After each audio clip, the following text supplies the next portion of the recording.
everyone. Welcome to a new edition of Latino Communicators. My name is Cheryl Posadas. As you may know, the presidential elections are around the corner. According to the Pew Research Center, about 27 million Latinos will be eligible to vote in the 2016 elections, and of those, 44% are millennials. Today we have a very special guest who is in the midst of getting her citizenship, graduating, and planning the wedding of her daughter. Welcome, Betty Martinez. Thank you for joining us. Thank you for having me here. It's a pleasure. So we know you're in the process of getting your citizenship. What is the process like? And when will you be swearing in? Well, let me start when now from the beginning. I started in 2010. I applied for my green card, and then I knew already that I had to wait for 5 years and to be eligible to become citizen. So as soon as it turned 2000, at the end of 2015, I knew that I have to get all my paperwork ready, and I wanted just to start the process. So what I did, I went through this organization, which is Access California. It's a nonprofit organization that helps people with immigration situations. And what a lot of people don't know is that you can apply for a fee waiver. And because I'm having some financial trouble, I qualify for that. I think that's very good for all of us to know because in the Latino community, there's a lot of financial need. Mm-hmm. And do you remember the name of the organization that you went to? Yes, like I say, it's Access California. Okay. And it's in Anaheim. You can Google it, accesscalifornia.org. Okay, Mhm. thank you. And according to a study done by NALEO, one of the most influential political organizations in the country, it shows that naturalized U.S. citizens are most likely to vote than those born in the country. Why do you think that is? You're just so eager. I heard this in NPR as well. Okay. You are just so eager to become a citizen or to belong to this country. Well, let me rephrase.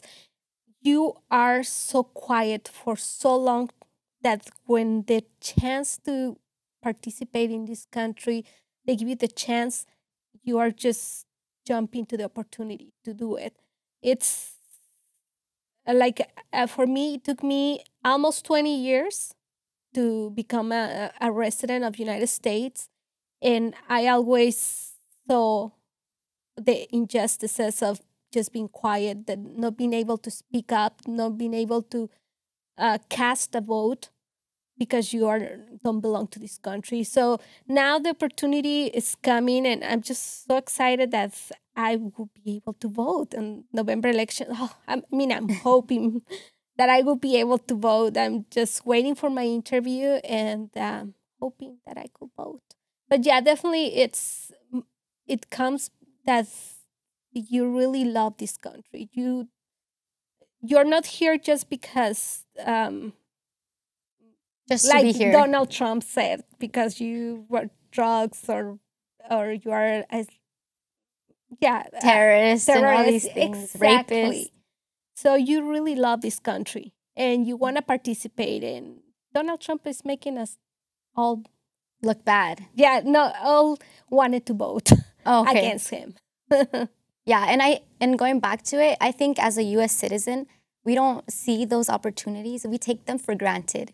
And when you become a US citizen, you didn't have those rights, and when you have them, you get excited and you want to act upon them. And I see that's where you're coming from. Yes, definitely. Now, going into your family, how has your family viewed your process into this in becoming a citizen? Are they with it, or do they think you're rushing into it? No. They love the idea that I'm just so proactive about moving along the entire process. They are very supportive.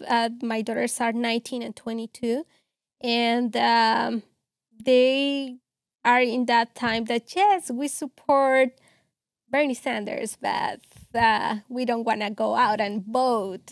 And I always tell them, I mean, you have to enroll, you have to be more active in the whole election process, but they don't really. I mean, they do care, but they don't really do much in order to participate. But when they see me going through this process, and when they see me all excited about the entire election, they wonder. They wonder, and I hope that they do. Actually, I made it my oldest one when Obama became president. I made her vote. Vote. Yeah, she just turned 18, and because I told her, you know what, I can vote. Can you vote for me? Can you Aw. cast a vote for me? And she did it. So it was really That's sweet. so sweet, yeah. Yeah. And this election, I expect the same. So they're really excited for me. That's good. And do you think them seeing you pursue this, that like influences them to actually go out and vote, to see how hard you're working to obtain a citizenship? Do you think they're taking it into consideration now that they're eligible to vote? Like I say, I think like every other person, they leave it to the last minute. But I believe that they get into the politics side, or the politics side getting to them, because I always promote Yeah. the civic duty that they have to this country. So yeah, definitely they will participate. Yeah, little by eventually. little. Yes. Uh-huh. And is there a candidate that you all agree in your family, friends, or is there a disagreement in between what candidate you guys are all rooting for? Well, like I say, my oldest daughter, I don't think she has decided just yet who she's voting for. But my little one, she always watches Seth Meyers and gets all her news, political news from there. And I watch CNN and get all my political news from there. So between that, or Univision, which also I get all my Yeah. political news in Spanish.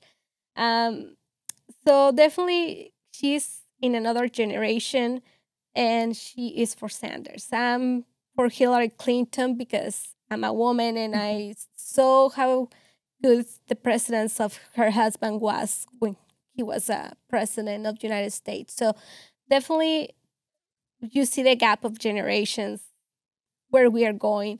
But we do have political discussions on why is each candidate good, and what are their flaws. Discussing the good things and the bad things. So there's like different decisions in the family of who they're each rooting for. Yes, definitely.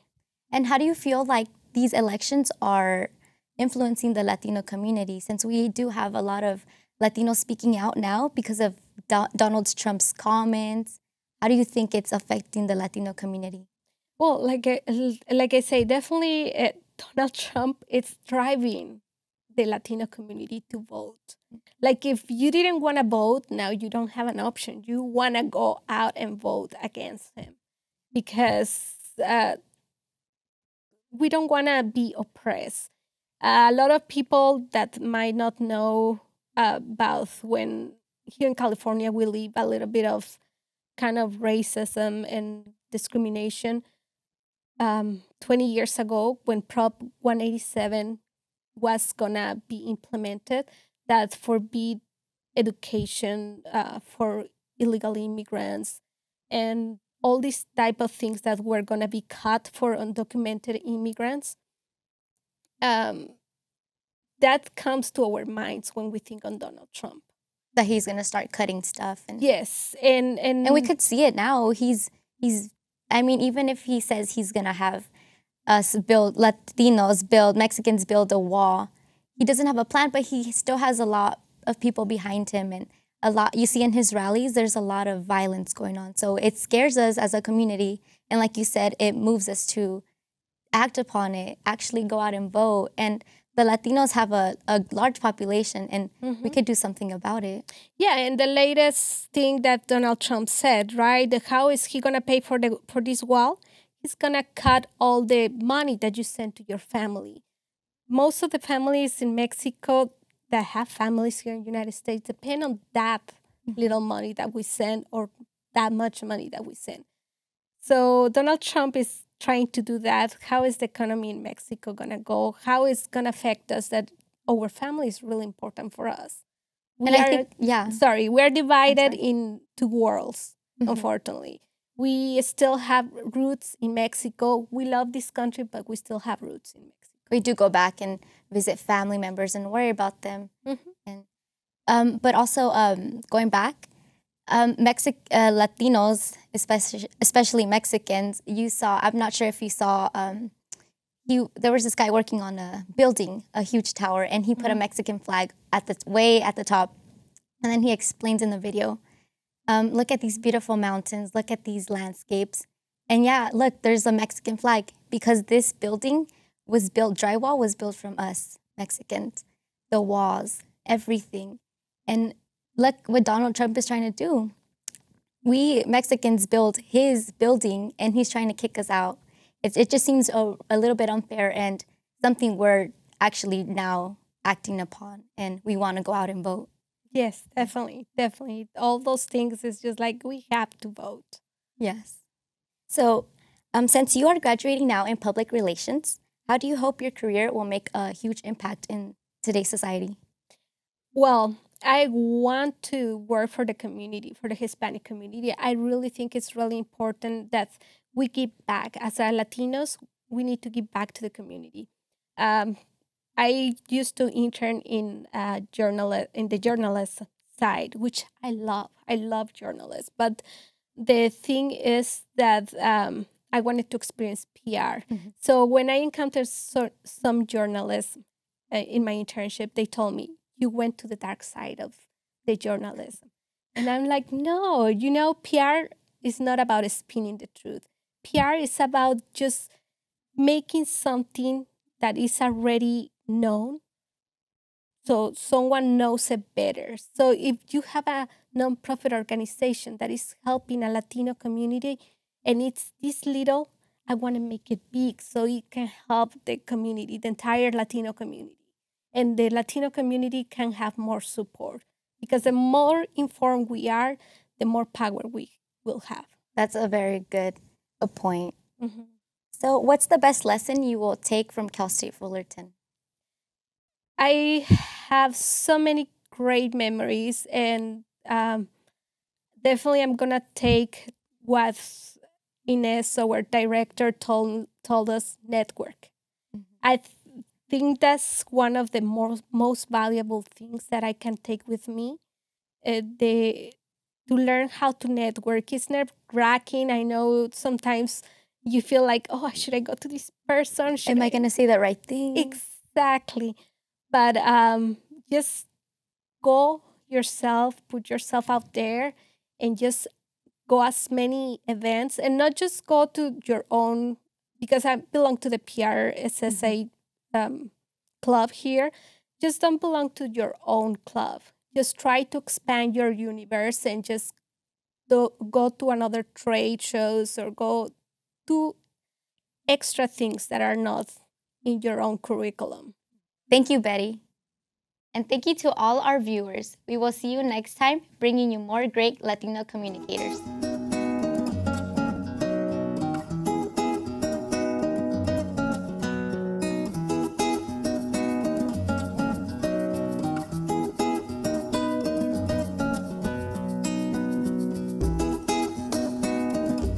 Proud sponsors of Latino Communicators, Southwest Airlines. You are now free to move about the country.